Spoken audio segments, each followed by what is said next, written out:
Alright, welcome everyone to a Sidious Sabers guest video. Today we're going over a very unique and significant saber within the saber community. It's got quite the history, and many sabersmiths' hands have been on this saber to bring you what is before you on your screen right now. You may recognize some parts, and other parts may confuse you for good reason. It is very much a hybrid or amalgamation of several sabers and parts to bring you a very close approximation to a Luke Return of the Jedi hero. I say it's close because it's obviously not super accurate by any means, but it's as close as I could get at the time with the money that I had on hand.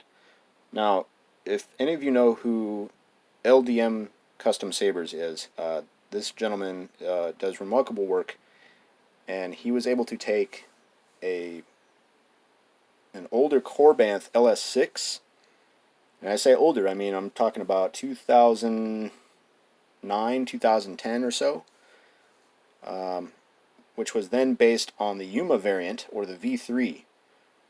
So let's go over some differences real quick. Let's jump in here. So first, the emitter. The ring is the steel ring that is fairly accurate to the Yuma variant.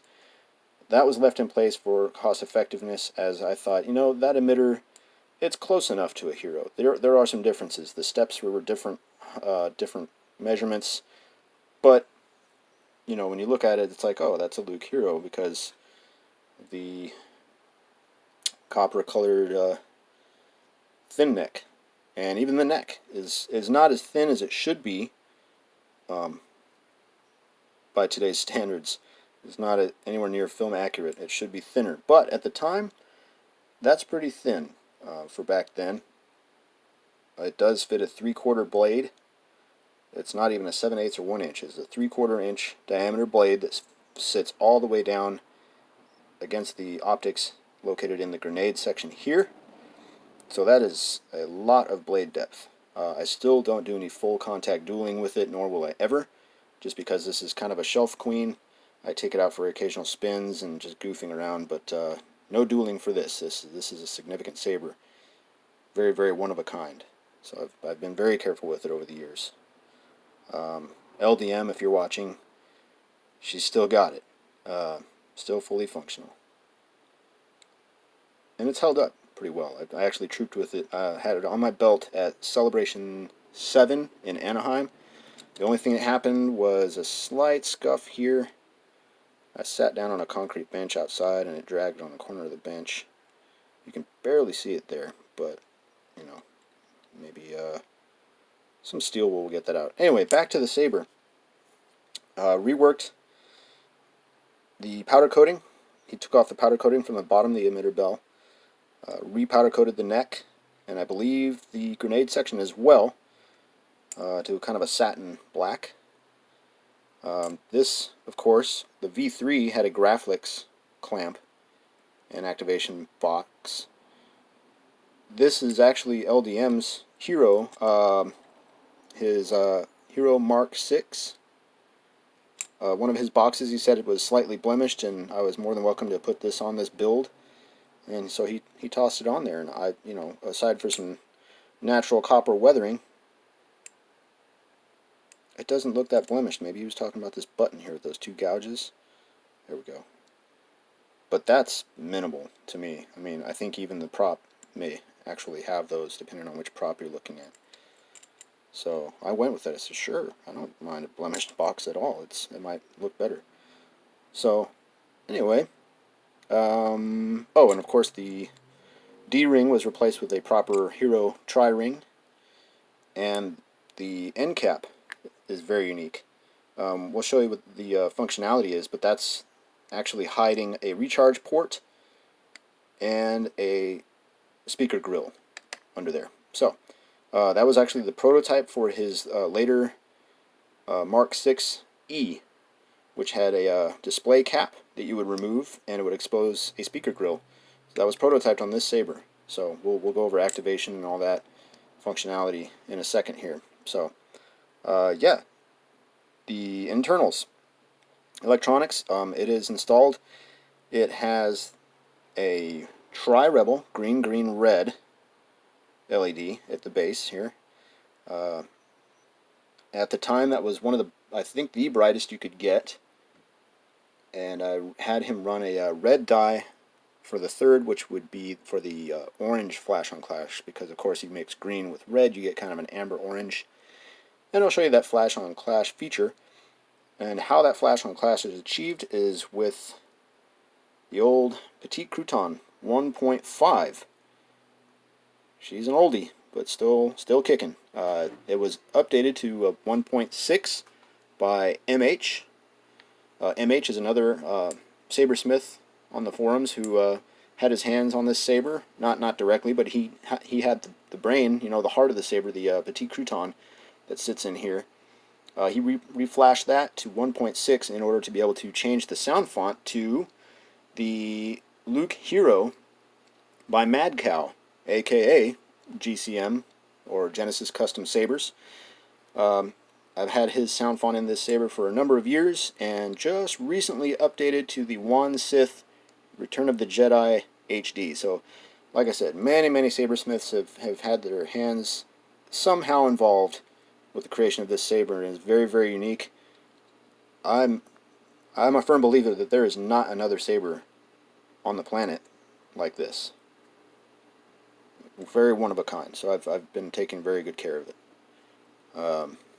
So without further ado, let's fire it up. Oh, activation is a pressure, touch plate, and aux is another touch plate button under here, under the card. The sound card, the Petite Crouton, is accessed by removing the pommel. There's a set screw here. You don't unscrew it. This is old school. You remove this or loosen this set screw, grub screw, and this pommel slides out very gently. The speaker is inside the pommel, so there's a wire to watch out for. You just kind of, set it and access your SD card, pull it out, and make your changes. Put it back, reinsert it, of course, with the cap in the entire time. You don't want to be messing with your SD card with your power going to your card. That's a big no-no, and it's all over Irv Plechter's owner's manuals for all of his cards. So please be careful. If you take out the SD card, make sure there's no power to the board whatsoever. Always have your kill key installed. Okay, public service announcement over. Let's light this baby up, yeah? Okay, so here's my 3/4 inch Ultra Jellu blade. I hope I'm saying that right. That was included from LDM with the saber when I bought it. It's still holding up. Couple minor blemishes on it here and there, but it's still a great looking blade.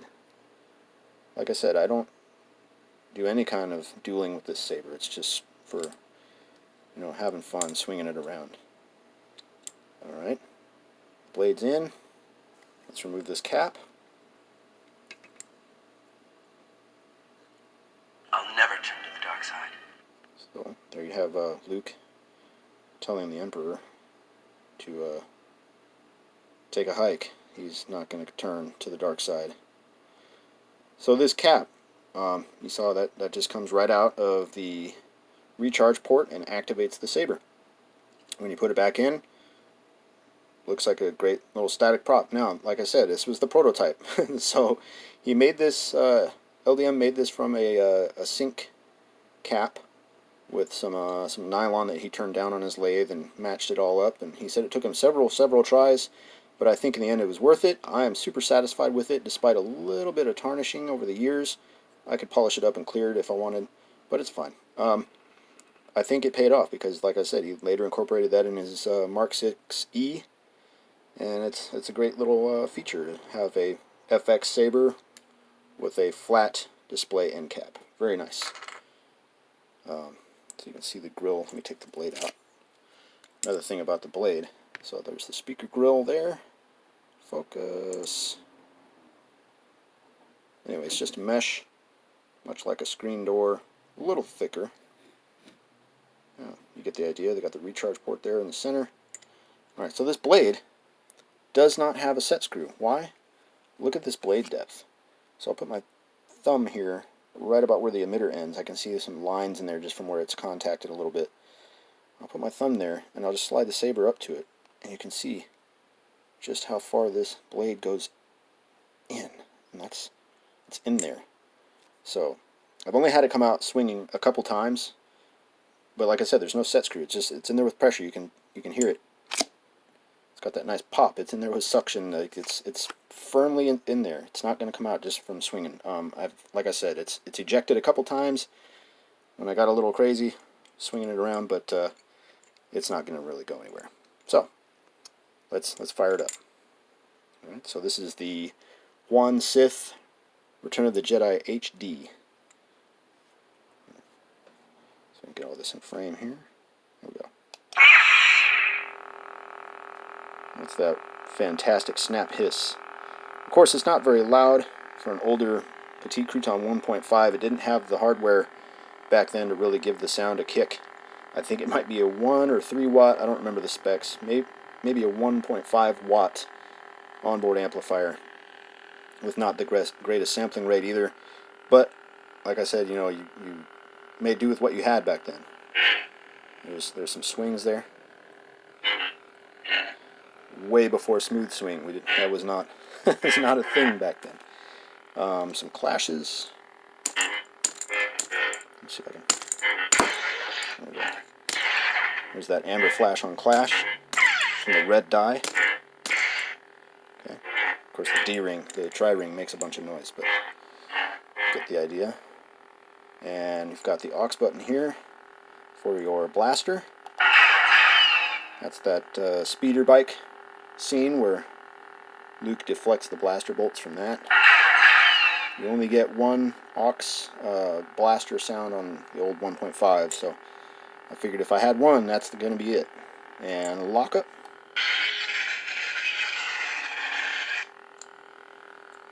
With that nice amber flash on clash. Really great for an old PC 1.5. It's still pretty capable. It holds up. Great saber. And of course, the shutdown. That's the Luke Return of the Jedi hybrid hero, I suppose, with multiple parts modified from a Korbanth Yuma V3 turned into a hero. Alright, that's, yeah. If you have any questions, I'll be in the comments. No, I did not have the triangle LEDs activated for flashing. I decided at the time we didn't have the cave construction scene. It had not quite been unveiled yet. We didn't know that those would function or how. So I told LDM, I said, just leave them non-functional, and if I see the need to go back and change it, I'll send it back. I have thought about sending this back to him for an updated sound card and maybe some updated optics now that there are some brighter optics available, and maybe have those wired up for function. But I thought let's just keep this as it is. I think it's a great memento, kind of a snapshot of where we were in the Saber community at the time. So I'm gonna keep it a classic. Alright, so yeah, that's it. If you have any questions, I'll be in the comments. And thank you, Sidious Sabers, for allowing me to provide you a guest video. Alright. Have fun, be safe, and of course, may the Force be with you.